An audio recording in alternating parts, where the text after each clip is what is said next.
राधा कृष्ण प्रीति प्रेमानंदे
সর্বশাস্ত্রে গায় যার প্রেমে বিভোর বিরাট বিশ্ব বয়ে চলে কতই স্মৃতির দৃশ্য তার মাঝে আছে কত যে নিঃস্ব কেউ তো দেখে না চেয়ে ছোট বড় কেউ নাহি তার ধার তার প্রতি সবার সম অধিকার সবাই ধন্য এ মহিমা যার তাহার করুণা পেয়ে কত যে আনমনা মুখর কবি একে যায় তার মরমিয়া ছবি অজানা কালে ছুটে চলে ছবি তাহার মিলন গানে রজনীর কালো প্রভাতের হাসি ছাউ বনে ওই বাতাসের বাসি কুসুম বক্ষে সুষমা রাশি নেমেছে তাহার দানে বিজন বিভিন্ন বিদবী শাখে প্রহরা ভাঙানো বিহগীরা ডাকে সারাটা রজনী জোনাকিরা তাকে খুঁজেছে জ্বালিয়ে আলো মৃদু মন্দায় দক্ষিণে সমীরণ এনে দেয় তার সিদ্ধ পরশন আষাঢ়ে মেঘের বাদলে বরষণ সেও লাগে কত ভালো তার প্রেমে জানি হারা হয়ে দিশে কুঞ্জ কুটিরে নরনারী মিশে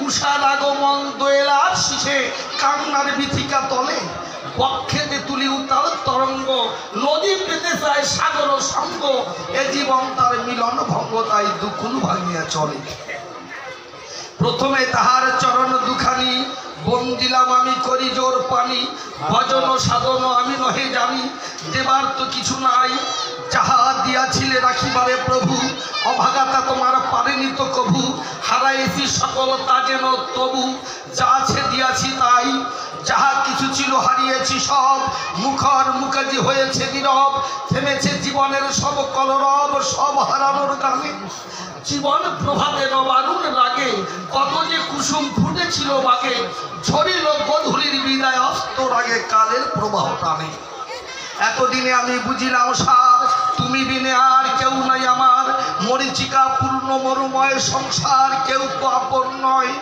যতদিনে হয় স্বার্থের পূরণ আপন আপন বলে সর্বজন বল বুদ্ধিকালে হরিলে তখন সবাই দূরেতে রয় তাই বলি ওগো পরানো প্রিয় জীবনের শেষ কথা টিকে নিও নিরাশ্রয় জনের আশ্রয় দিও তোমারই রাতুল চরণে সবে যদি ফেলে যায় মরে তবু গর্ভ রবে অন্তরে আমি আছি যার বক্ষ পরে জীবন পাবো যে মরণ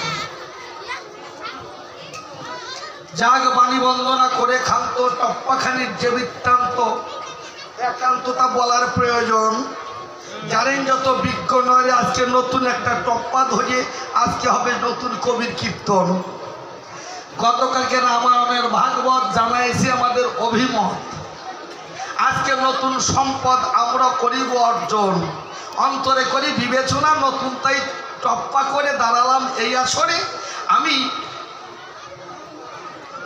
আয়ান ঘোষ বিচারে কথাটা মিথ্যা না আমি হলাম আয়ান ঘোষ আর উনি আজকে হবে কেষ্ট ঘোষ আজকে সব ঘোষে ঘোষে একটা দরবার হবে আমি করি বিবেচনা আমি আয়ান ঘোষ হয়ে কৃষ্ণ ঘোষের চরণে বলি সবার সদনে আনন্দ মনে কয়েকখানা প্রশ্ন করবে দান, আপনি আমার কথা বলবেন, আমাদের এই ঝগড়াটা একটু বসে বসে আনন্দ লাভ করবে যে উনি আমার উপরে অভিযোগ করলো কেন। আমি অভিযোগের বার্তা নিয়ে আজকে আপনাদের কাছে দাঁড়াইয়ে কয়েকটি অভিযোগ করব আপনাদের কাছে। আপনারা কথা বলবেন, আপনারা তার কাছ থেকে জবাব পাবেন যে এই গোপনে মনে মনে কিসের জন্য এতদিন পর্যন্ত কৃষ্ণের মনের মধ্যে গুপ্ত বুদ্ধি আছে। খুলে বলি সবার পাশ, আজকে কৃষ্ণ তাই করবে প্রকাশ। আমার জীবনের সর্বনাশ টেনে আনলো সেই জন। মনে করি বিবেচনা আজকে তাহলে ক্ষমা করা যাবে না, আপনারা আমার পাশে থাকবেন যতক্ষণ। ভগবান কৃষ্ণ যিনি আমার বিপক্ষে দাঁড়াবেন তিনি, উনি আমার প্রত্যেকটি প্রশ্নের জবাব করবেন দান।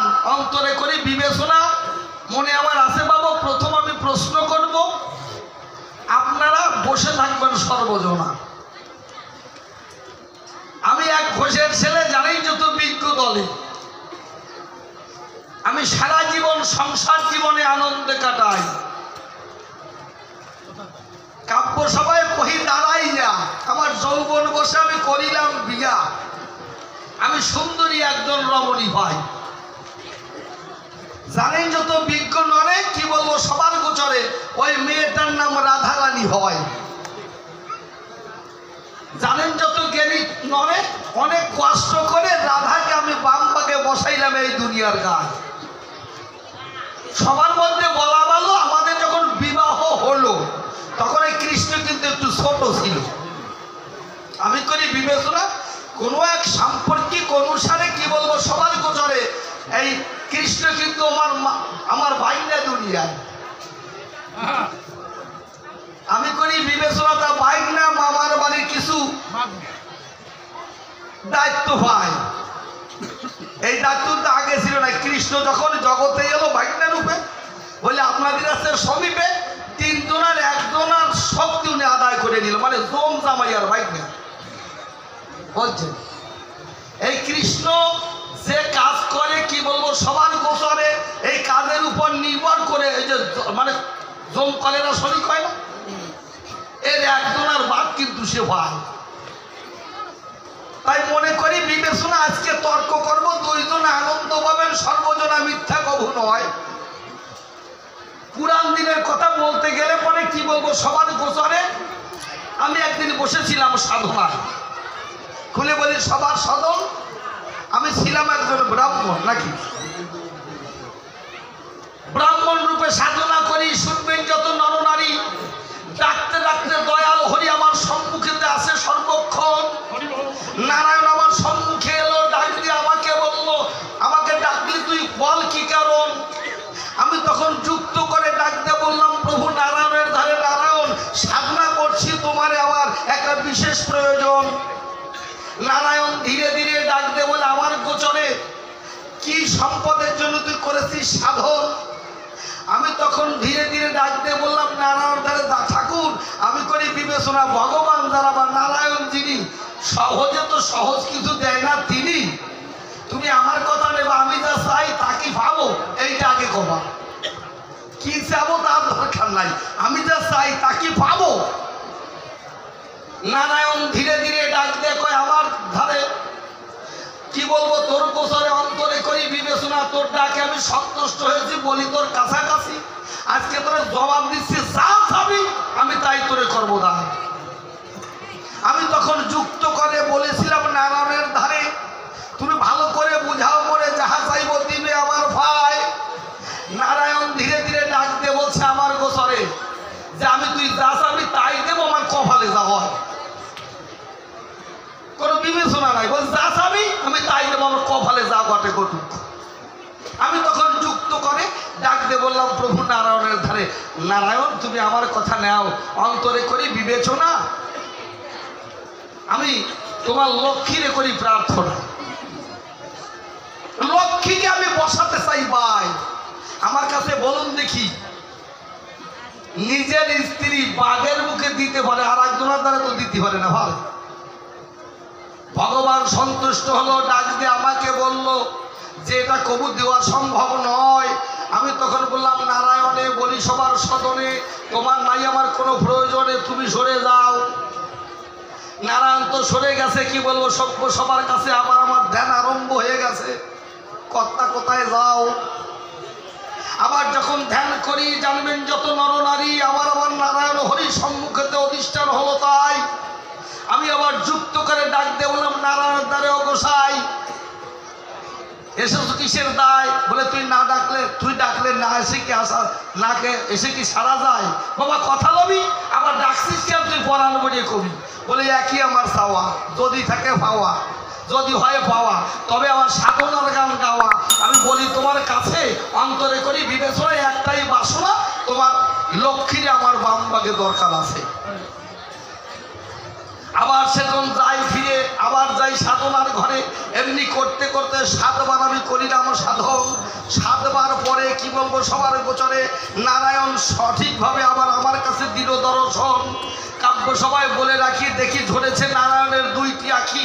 আমাকে বলেছে ডাকি, বাবার তুই আমার কথা লবি। খুলে বলি, তোর পাশ, তুই সাধনা করেছিস কি চাস, একটু পড়ান বলে আমার কথাই কবি।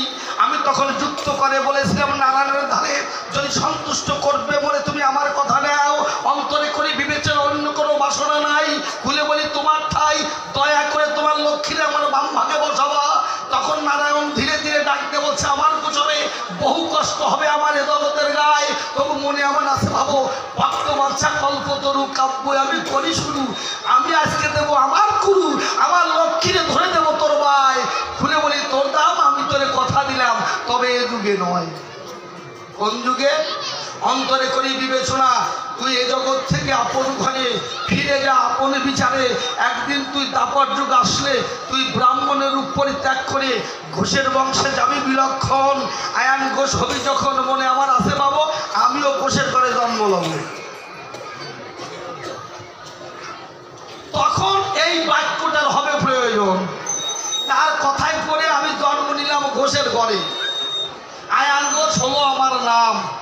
ভগবান কৃষ্ণ নারায়ণ যিনি কৃষ্ণ রূপ ধরে ঘোষের ঘরে আসলেন তিনি, উনি পরবর্তীতে আস্তে আস্তে হলেন ভগবান। পূর্বের কথা অনুসারে রাধারানীকে আগে লক্ষ্মীকে রাধারানী রূপ করে জগতে পাঠাই বিচারে। রাধারানী রূপ করে দিল, আস্তে আস্তে রাধারানী বড় হইল। শুভ সময় তার সঙ্গে আমার প্রণয় হয়ে যায়। আমি করি বিবেচনা, আসতে আমার কাছে বলুন দেখি, ন্যায্য বিচার, কথাটা কিন্তু অনবিচার করবেন না। একটা লোক একটা জিনিস যদি আমার হয়, এই জিনিসটা যদি আর একজনকে নিদাবিতে দেওয়া যায়, তো ওই দাবিতে ওই জিনিসের উপর কোনো অধিকার থাকে? চুল ঠিক রাখবেন, একটু পরে জানো আবার চুল পাল্টাই যায় না। হ্যাঁ, দত্তাহারক পাপ পায়। দেওয়া বস্তু যদি ফিরে চায়, নিবেদন করি আপনাদিকের পায়।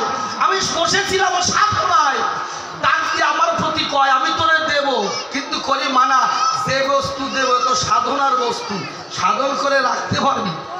আমি নির্দ্বিধায় বললাম, ঠাকুর প্রয়োজন বোধে বলি নির্বিবাদে, যদি তোমার বিশ্বাস না হয়, ওনার গল্প সাইডে দিয়ে যাচ্ছে বলছে,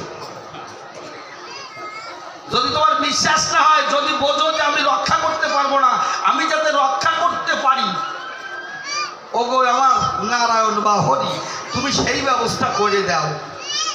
সবার মধ্যে বলা ভালো, এই জন্মে কিন্তু আমার খোঁজা পর্যন্ত করে দিল,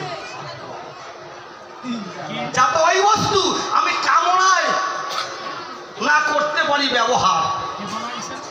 খোঁজা দরকার হবে আপনার দিকে তত্ত্বটা বোঝা। এটা কার? ওনার অবিশ্বাসের দায়, আমার অবিশ্বাস নয়। উনি আমাকে এই কর্ম করে দিল, তাও মাথায় নিলাম ভালো, তবুও সাধনার বস্তু সাধনায় পেতে চাই। আমি করি বিবেচনা, আমি তো রাধার সঙ্গে ভালোই আছি, আমাদের সঙ্গে কোনো গন্ডগোল নাই, বুঝছেন? গন্ডগোলের মূলে কিন্তু এই যে আজাদিন, কি বলবো, সবার গোছারে এতদিন পরে ওনার লক্ষ্মী, ওনার কিন্তু মনে পড়ে। উনি বিচার ছেড়ে মাঝে মাঝে আমাদের বাড়ি উকি দিতে চায়। কাব্য সবাই ব্যক্ত করি, এতবার বারণ করি, বুঝছেন? ওর পরাণে কি সয়? মনে মনে দেন একটু খামি। সম্পর্ক অনুসারে কি বলবো সবার গোচরে এই লীলায় রাধা কিন্তু ওর হয় মামি। লীলার ঘরে আসলে পরে মামি কিন্তু হয়ে পড়ে। তা মামি হিসাবে বাইরে আসুক আমার আপত্তি নাই। আসে কোন সময় জানেন? প্রায় ব্যাংকে রাত্রি, ঠিক আছে? রাতে আসে রাতে যায়, কি জানো সে কথা কয় আমারে ভুল বুঝাইয়ে অনেক সময় পাগল করি আমার রাধারে নিয়ে যায়। কতদিন চুলের মুঠি ধরেছি জানেন? আজকে শুনবেন কবে না আমার নাম কেষ্ট ঘোষ, আমার নাই কোনো দোষ, এইটা কবে নেই বসছেন।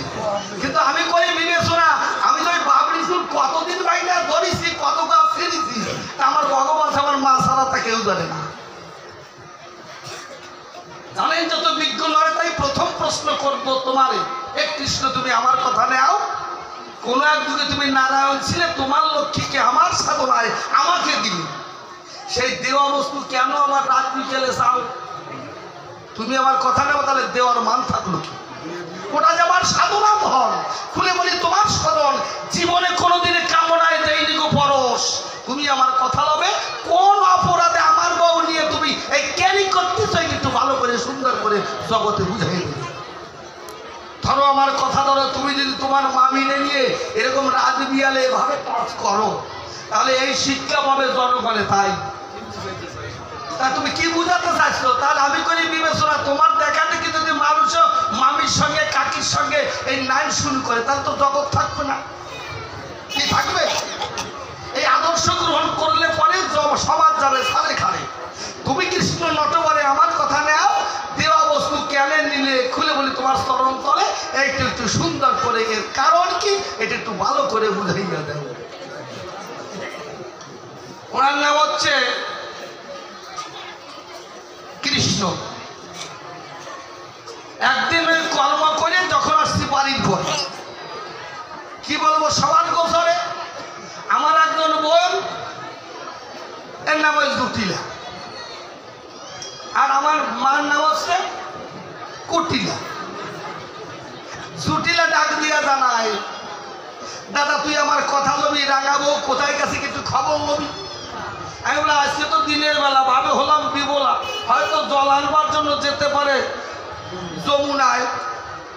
জানেন যত বিজ্ঞানে বোনটা ডাক দিয়ে বলে আমার দ্বারে যমুনায় কি জল আনতে যায়? বলে কেন? বলে অন্তরে করি বিবেচনা, কি বলবো তোর দ্বারে, তুই যখন বাড়ি থাকিস না মাঝে মাঝে কেষ্ট ফিরিত করে। আমি বলে কেষ্ট ফিরিত কারে কয়? বলে বলি সবাই স্পষ্ট, কৃষ্ণের এক নাম ছিল কেষ্ট, গ্রাম্য নাম আছে না?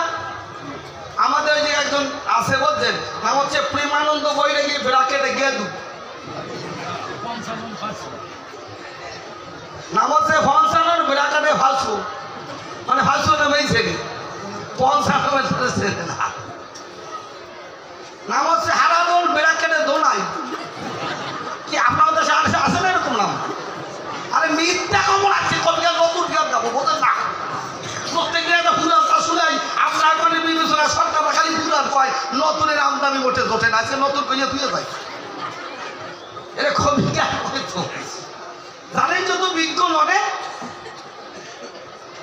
আমার বোনটা বলছে আমার দ্বারে দাদারে দেখতে পেলাম নয়ন ভনে আমাদের রাঙাবো মাঝে মাঝে কৃষ্ণের সাথে বিরিত করে, এটা কি তোর সহ্য হয়? ধৈর্য মানে? আমি করলাম বিবেচনা যে রাধারে আমার বোনটা কয় তাই কি সয়? সমাজে একটা কলঙ্ক আছে না? রাধা তখন ধীরে ধীরে আমার কাছে প্রকাশ করে যে দিদি তোমার মিথ্যে কথা কয়, মানে উনি যা শিখাইছে তাই কর, দিদি তোমার মিথ্যে কথা কয়। আমি বলে কি মিথ্যে কথা বলে কিসে? বলে খুলে বলি তোমার ভাষে তুমিও এই জগতে একমাত্র করো মায়ের আরাধনা, কাব্য সবাই করি ব্যক্ত, আমি কিন্তু মা কালীর ভক্ত, সব সময় করি মায়ের প্রার্থনা। আমি যাই মন্দির ঘরে, কি বলবো সবার গোচরে, রাধাকে নিয়ে আমি মন্দিরে প্রবেশ করি। ভাই জানেন যত বিজ্ঞ নরে, যখন যাই মন্দির ঘরে মাঝে মাঝে দেখি আনমনা থাকে আমার রায়, কেন থাকে আনমোনা এটা কিন্তু আমি বুঝি না। হঠাৎ বলে আমি তো কৃষ্ণ গুরু নয়, আমি তো কালী গুণে গুণ গাই। মিথ্যা কথা দিয়া বুঝায় মনে, জানেন যত বিজ্ঞ নয় আমি তারে বিশ্বাস করে ঘরে দিয়া শিখাই। কাল কেউটার মতো বলি কাব্য সবাই সতত দুধ কলা খায় আমার, কিন্তু মাথা মস্তকে গাই দিতে চাই। শোনেন নাই যে সাপ দুধ কলা দিয়ে বসলেও কোনো সময় মাঝে মাঝে কাজ করে দেয়। জানেন যত বিজ্ঞ নারে নারের টানে নার সারে বাড়ি সারে। আমার বোন আমারে ডাক দিয়ে কয় যাও গিয়ে দেখো নিধু বনে গোলবাসের এক লাঠি ধরে কি বলবো সবার গোসরে মস্তিষ্ক কি ঠিক থাকে রে ভাই। আমি করি বিবেচনা নিজের বউ যদি পরের দ্বারে রাত কেটাই এই কি সবাই যায় তাই কর, সেটা মানুষ পারে নাকি গোলবাস? তা কব না অতি ভারী, কারণ কৃষ্ণ যা করে ছাড়িয়ে দিয়ে গেছে জগতে তো দুই এক জায়গা হবে হবে না, এ জায়গাও দুই একজন আছে নাকি তা বলা যায় না। আস্তে আস্তে লাঠি নিয়ে দেখছি দৌড়ে কি বলবো সবার গোচরে। দূর থেকে কৃষ্ণ আমারে দেখিবারে পায়, সবার মধ্যে বলা ভালো পিছনে আমার বোন ছিল আরো ছিল মায়। আমি করি বিবেচনা আমাদের সামলাতে আমার মাও যাচ্ছে, কিন্তু ধৈর্যে কিন্তু আর টেকে না। লাঠিটা গোলবাসের লাঠি ছিল হাতে, বলিকাব্য সবার সাক্ষাতে কৃষ্ণ দূর থেকে দেখে আমাদের দেখে অকস্মাতে ডাক দিয়ে রাধার প্রতি কয় রাধা তোমাকে দেব না বাধা, আজকে দুলার সাথে যাবে আমাকে মর্যাদা। বলে সে কি বলে ওই যে না মানে আয়ান ঘোষ আসতেছে তোমারও আর আমারও দুইজনেরই সম্মান আজকে যায়। রাধা তখন তাকাইলো, দূর থেকে দেখতে পেল কৃষ্ণের চরণ ধরে বলেছিল দীনবন্ধু আমার কথা নেও, অন্তত এই যে বাঁচতে পারি এর একটা ব্যবস্থা করে দেও। আচ্ছা এইছে কায়দাটা কি? যখন কৃষ্ণর কাছে প্রার্থনা করে ওই কৃষ্ণ নটবরে ডাক দিয়ে কয় রাধার ধারে তুমি আমার কথা নেবা, আয়ান তো কালী ভক্ত তোমার কাছে করি ব্যক্ত, তুমি কর দুটো করে যুক্ত ভুল হইয়া রবা। বুঝছেন না? তখন রাই করজোরে পূজার মতো বসে বিচারে, আর এই যে কৃষ্ণ কালাচাঁদ যেজন রয় নিজের ভিড় বাঁচাতে ওই যে দেওয়া বস্তু নিজে আস্বাদন করে রয়, দেওয়া বস্তু ভোগ করতে চায় জানেন যত সুদী চায়, আজকে পিঠ বাঁচানোর দায় কৃষ্ণ কালী হইয়া দাঁড়ায়।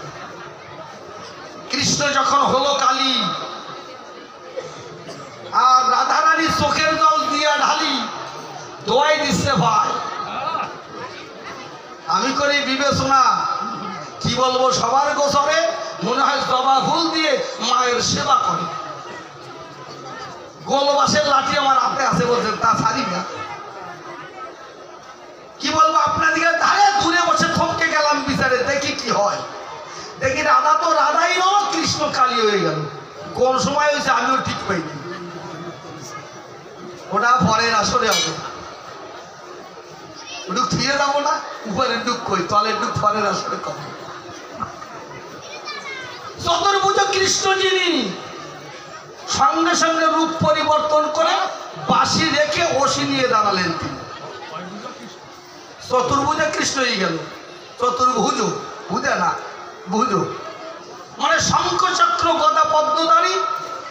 আগে ছিল হাতে বাঁশরি, ওইটা ফেলে ওই হাত চারখান চতুর্ভুজ কৃষ্ণ হয়ে যায়। আমি করি বিবেচনা ভাবলাম ব্যাপার কি, কৃষ্ণের দুই হাত ছিল কোন কায়দায় সাইডে তৈরি গেল, ধারে যাইয়ে দেখি যে উভয় তার পরিবর্তন হয়ে গেছে, চতুর্ভুজ না চতুর্ভুজা হয়ে গেছে, রূপেরও পরিবর্তন দেখা যায়। আমি তখন ধীরে ধীরে দেখতে পেলাম নয়ন ভরে কৃষ্ণ সেখানে রয়না বিচারে চতুর্ভুজা মা কালী সম্মুখে দাঁড়ায়। মা কালী রূপ ধরে দাঁড়ালো, সবার মধ্যে বলা ভালো হাত থেকে আমার লাঠিটা পড়ে গেল, দৌড়ে গিয়ে আমিও পড়লাম পায়ে। যখন পায়ে পড়তে গেছি বলি আপনাদের কাছাকাছি আমার বোন আমারে ডাক দিয়া কয় ও দাদা করো কি? বলে আমি কালীর বাড়ি পূজা দেব। জুটিলে করে বল না ওদের কালী না ও বনমালী। আমি বলে না ওদের আমার কালী। আর আমার বোন কয় না ও বনমালী, মানে আমার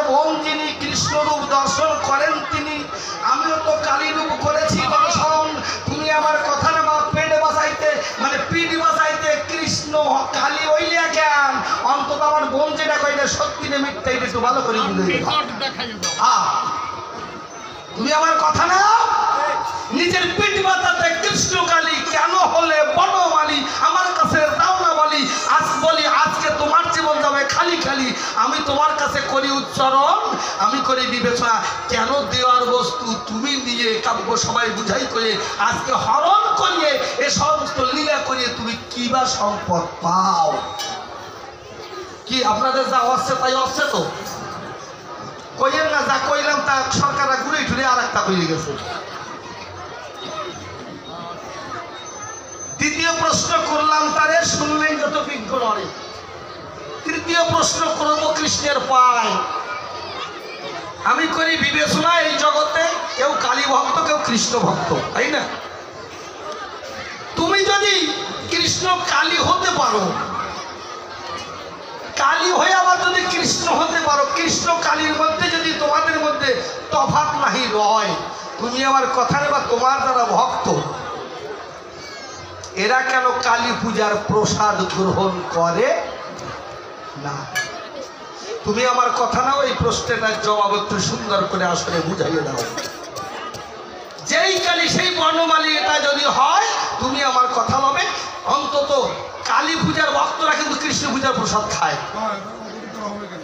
বুঝছেন কিন্তু কৃষ্ণ পূজার সাথী যারা খুলে বলিতে কাব্যের দ্বারা কালীর পাদপদ্মে প্রণাম দেয় না তারা কালীর আরাধনা করে না তাই তুমি আমার কথা নিও তুমি তো দলের বুড়োটা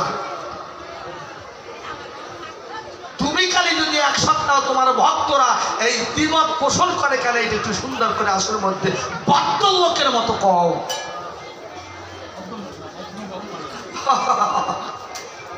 তৃতীয় প্রশ্ন করলাম তারে শুনবেন যত বিজ্ঞ নরে চতুর্থবার প্রশ্ন করবো দান তুমি যে ধর্মে এলে খুলে বলি তোমার চরণ তলে জগৎবাসী সেই ধর্মটাকে সনাতন ধর্ম বলে তাই না সনাতন ধর্মে দেবতার অভাব নাই সনাতন ধর্মে পূজার অভাব নাই সনাতন ধর্মে ভগবানের অভাব নাই সনাতন ধর্মে ঈশ্বরের অভাব নাই গুণীজনের অভাব নাই কিন্তু কথা নাও আমি নতুন একটা প্রশ্ন করি শুনবেন যত নরনারী এত ভগবানের আদর্শ প্রত্যেক ভগবান তো মানুষকে ভালো বুঝিয়েছেন তাই না প্রত্যেক ভগবান মানুষকে শিক্ষা দিয়েছেন প্রত্যেক ভগবান মানুষের আদর্শ দিয়েছেন উপাস্য দিয়েছেন তুমি আমার কথা নেবা বর্তমান জগতে বলি তোমার সাক্ষাতে আজকে এত বড় ধর্মের মধ্যে আজকে এত বড় হিংসাত্মকমূলক ব্যবহার খুলে বলি তোমার ধার আজকে একজন আর একজনের মান দিচ্ছে না তাই কি বলবো সবার গোচরে বাপ ছেলে হয়ে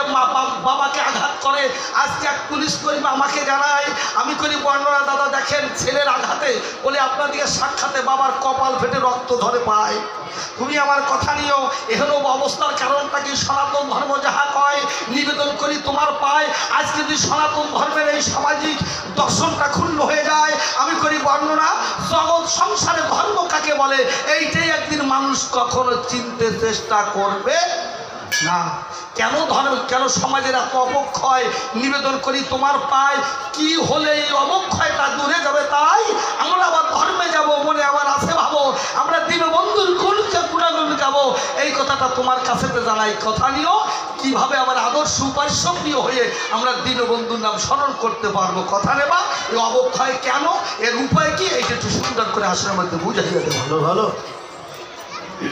আর দেব কি কন না আরাটা দিয়া যায় আমার বউর সাথে বিরিত করে তা কয় আর নিষ্ঠা মরার প্রেম বুঝছেন এ সয় তুমি আমার কথা নিয়ে আমার বউর সঙ্গে যে বিরিত করো এটা কি কামনার বিরিত না নিষ্ঠা মরার বিরিত একটু কইয়া যাবে নাকি এই বিরিতটা কারে কয় যদি রাধার সঙ্গে বিরিত হয় রাধা যদি তোমার মামি হয় তাহলে এই প্রেমটা তো যাবে বাৎসল্যে নাকি বাৎসল্যে যাবে না পিতা পুত্রের সঙ্গে প্রেম হতে পারে যাবে বাৎসল্যের ঘরে মার সঙ্গে সন্তানের প্রেম হতে পারে যাবে বাৎসল্যের ঘরে মামির সঙ্গে বাইনার প্রেম হতেই পারে যাবে তো বাৎসল্যের ঘরে তাই না কিন্তু কথা নিয়েও এই যে আমার বউর সঙ্গে বিরিত করছো এটা তো বাৎসল্যে যাওয়ার কথা কিন্তু কান্তা প্রেম ওই লোক নেই একটু কান্তা কোথায় নোনতা না পান্তা একটু করেছে তাই যে ঠিক গেলাম তোদের মোড়ের বেদনা শোনেন, আপনার আমার পক্ষে থাকবে নয়, কার বউ তো সবাই নিয়ে যাবে, এটা বোঝা যাবে না। গল্প বটে দেবো না, বাস্তব কথা কই। উনি যদি পরের বউ নেওয়ার শিক্ষা দেয়, যার যার বউ সাবধান রাখবেন, কোন সময় কার বউ বলুই যায়। যদি এইটা উনি সাপোর্ট করে, কিন্তু গরিব অন্যরা আজকে বুৎপত্তিগত শাব্দিক অর্থ ধরে যে মামি ভাগ্নের প্রেমটা কামটা হয় কিসের জন্য, এই বিষয়বস্তুটা যদি বুঝতে পারবো ভাই, আমাদের ভুল বোঝাবুঝি সেরে যাবে। মনে মনে দেখেন ভেবে আমরাও ভজবো জগতের শ্রীকৃষ্ণ কানাই।